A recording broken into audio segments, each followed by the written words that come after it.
I'm not a morning person. Dedicated to being passionate about it. Bodybuilders have become more lazy. People have always thought I lift fake weights. Iran and the United States. You take responsibility for that. Matt, how did you get into bodybuilding? How did you become the guru, the coach? Why did you have interest specifically in that sport? Well, I personally don't like the word guru. I just love, my thing is this. I knew at an early age, I was an athlete growing up, and I felt like I was very mentally tough, but I also knew that my physical body wasn't capable of things that other guys was, and I realized this early on in the sports realm playing soccer. But I felt like I had a very good ability to connect with people that were better than me and help push them due to my mental toughness, whether it was through conditioning, whether it was through two-a-days, things like that, because I was able to drive basically the performance aspect, even though ultimately they were better than me. So when it came to bodybuilding, I honestly, I think it was a lot of just passion and being in the right spot at the right time. I always want to give credit to a few things. The first three athletes that I ever worked with and helped, two of them are IFBB pros, and the other one was an IFPA pro. So what I'm saying in that is that my initial crop of athletes, their genetic potential was really good. So that definitely helped me early on. And then in 2015, I met Justin Compton. I started training with him, and he then was the one that encouraged Dallas to work with me.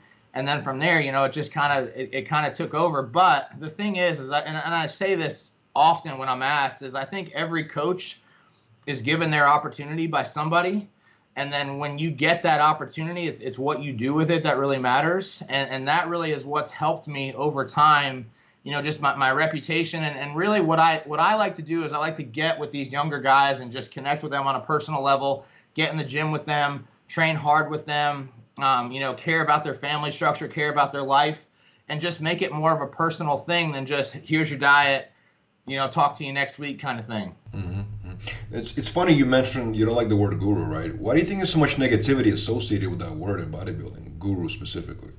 Well, because I just think it's like a know-it-all term, and I'm never that type of person. I think that there's always more that I could learn. There's more advancement that I could make within the sport, and ultimately, like, it's my experience always can be better. Like my eye for bodybuilding can be better. My situational approach to how I handle things could be better.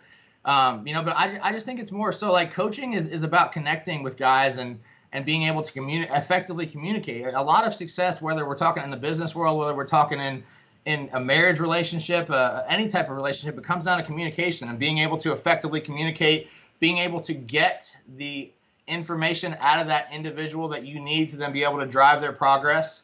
And that's what I'm ultimately about when it comes down to my philosophy of coaching. Is it difficult being a coach in bodybuilding? It seems like it's like if they don't do well, they're pointing fingers at you, saying that you will cause them to lose. You know what I'm saying? Like, is it difficult for you to be a coach?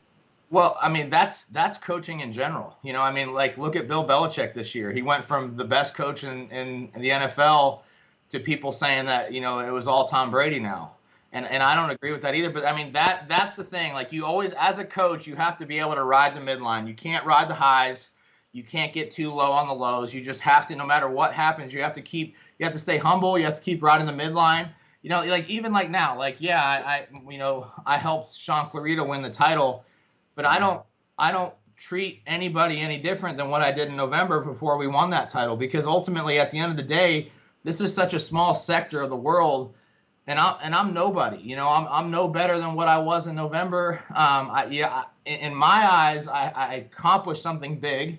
But ultimately, when it comes down to it, like, you just have to keep riding that midline, because you can get swept away by, I dealt with it several times. I went from being a super hot topic coach to, a guy left me or this happened or I lost this, and personally, it really does bother me. There's a couple losses that I've dealt with in terms of guys on stage that still bothers me to this day.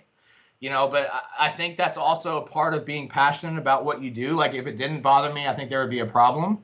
But yeah, I mean, coaching, it is challenging. It can chew you up and spit you out if you let it.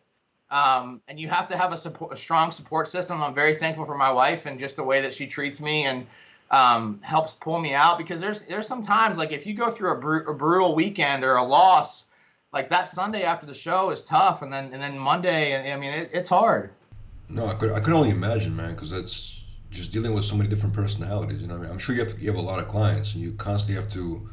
They demand so much from you. You know what I'm saying? I would assume. Yeah, I mean, and it's 24/7. You know, that's the thing about coaching, is if you want to be good at this sport, it is a 24/7 job where you always have to be on top of it, because if you're not, that's the other thing about it. It's like, you know, coaching is like, what have you done for me lately?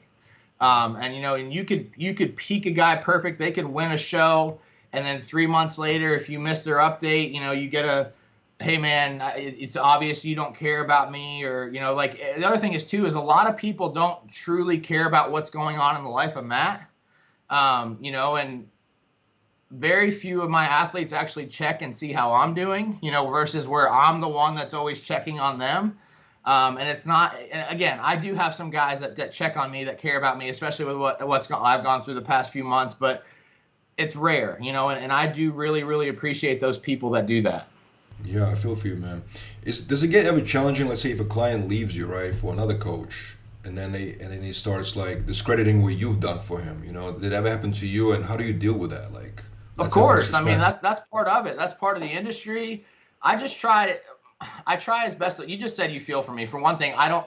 This is not a pity. I'm just answering your questions. You know, like, but there's great things about coaching. Coaching has allowed me to live an incredible life where I'm able to be around my boys all the time.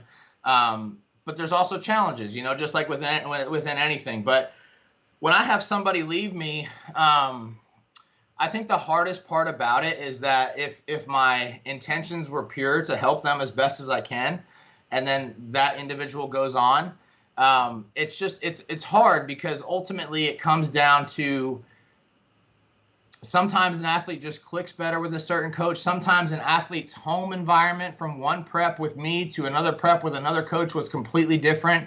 You don't know all the other stressors involved.